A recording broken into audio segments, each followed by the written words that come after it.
evening, and thank you for joining us. I'm Lydia Colbita. And I'm John Gray. We're glad you're here. Fire officials say there have been many more home and structure fires in the last few months, but there are preventative measures that owners, even potential buyers of properties, can take. News 10 ABC's Tamara Starr has more on how to make sure a buyer's decision doesn't become a tragic regret.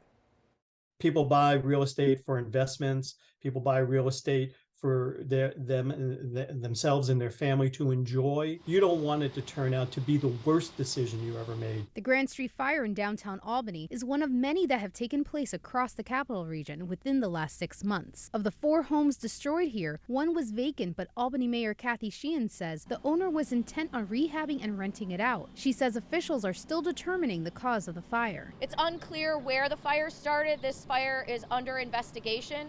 So our fire department will take the lead on that, but we work with the state as well as the Albany Police Department to determine the cause of this blaze. Other recent fires have damaged homes and commercial buildings that were just purchased a few days before. Those incidents are still under investigation, including the massive fire at the former Doane Stewart School in Albany last month and the 2nd Avenue home in Troy that was later demolished in February. Fire officials say that potential buyers need to make sure they do their due diligence before purchasing a high-risk fire property. Anybody purchasing property, whether it's residential or commercial, should never just assume that it's okay. Prior to purchase, if at all possible, have a qualified home inspector, building inspector go in and generate a report. From the report, potential buyers will have a better understanding if there are electrical issues or heating filters that need to be cleaned. D'Alessandro says one big mistake is just ignoring the problem. Those are really, the 2 big things, especially in older structures, that a firefighter would be concerned about and could be the root cause of some kind of structure fire. Another concern is plugging modern technology into outlets that have not been updated.